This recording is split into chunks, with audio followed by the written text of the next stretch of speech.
శ్రీ గురుభ్యో నమః.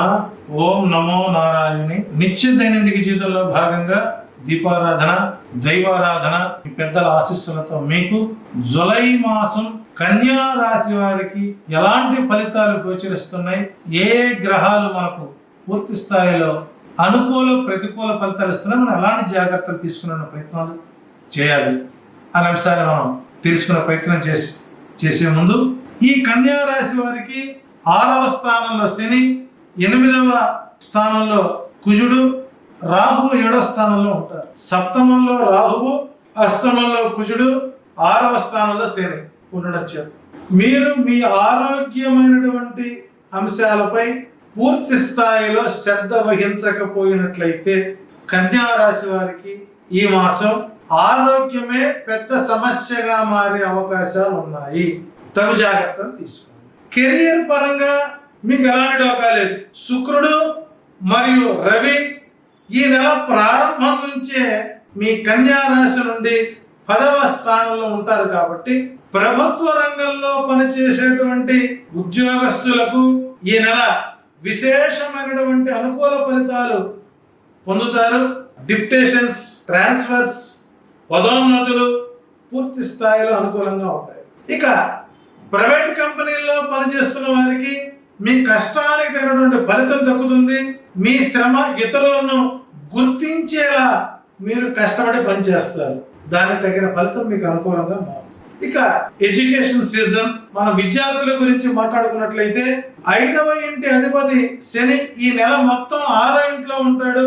శని గ్రహం తిరోగమనం స్థితిలో ఉంటాడు కాబట్టి దీని కారణం చేత మీరు అధ్యయనాలు, కెరీర్ పై దృష్టి, ప్లాన్స్ పూర్తి స్థాయిలో రీసైకిల్ చేసుకోండి, ప్రాక్టీస్ చేయండి, అధ్యయనాలు చేయండి. కానీ అది పూర్తి స్థాయిలో మీకు జూలై 19వ తారీఖు నాటికి మీరు ఒక నిర్ణయానికి వచ్చేస్తారు. ఇక ప్రయత్నాలు ముమ్మరం చేస్తారు. ద్వితీయాధిపతి అయినటువంటి శుక్రుడు ఈ మాసమంతా 10వ ఇంట్లో ఉండడం చేత పూర్వీకులు ఇచ్చినటువంటి స్థిర చరాస్తులు, వ్యాపార భాగస్వామ్యాలు మీ కుటుంబ సభ్యులకు మీకు ఆశ్చర్యాన్ని కలిగించేటువంటి విధంగా ఒక చక్కని మార్గనిర్దేశం మనకు కనపడేటువంటి అవకాశాలు ఎక్కువగా ఉన్నాయి. ఇక ఈ నెల ప్రారంభంలో బుధుడు 11వ ఇంట్లో ఉండడం చేత మీ ఆర్థిక పరిస్థితి మెరుగుపరచడంలో రవి వలన మీ ఆదాయం రోజు రోజుకి పెరుగుతుంది. అప్పుడు మీ ఖర్చుల్లో కొంత పెరుగుదల ఉంటుంది. కానీ అంతకంటే ముందు 8వ ఇంట్లో ఉన్న కుజుడు మీ రహస్య సంపదను మరియు ఊహించని సంపదను ఇస్తాడు. అంటే గతంలో మీరు ఏదన్నా షేర్ మార్కెట్లో పెట్టినా కానీ మీ భార్య తెలియకుండానో, మీ భర్త తెలియకుండానో, మీ తల్లిదండ్రులు తెలియకుండానో మీరు ఏదో కొంత రహస్యంగా ధనాన్ని దాచుకున్నట్లయితే ఆ దాచుకున్నటువంటి ధనాన్ని రెట్టింపు ఇవ్వడానికి కుజుడు పూర్తి స్థాయిలో మీకు అనుకూలంగా మారుతున్నాడు. ఈ నెలంతా మీకు ప్రయోజనకరంగానే ఉంటుంది. ఒకటే అంశం, ఈ రాశి వారికి ఆరోగ్యపరమైనటువంటి ఇబ్బందులు తలెత్తకుండా చూసుకునేటువంటి బాధ్యత మీది. సో కాబట్టి ఈ నెలంతా కన్యా రాశి వారు విష్ణు సహస్రనామ పారాయణం, స్తోత్రం చేయడం ఉత్తమం.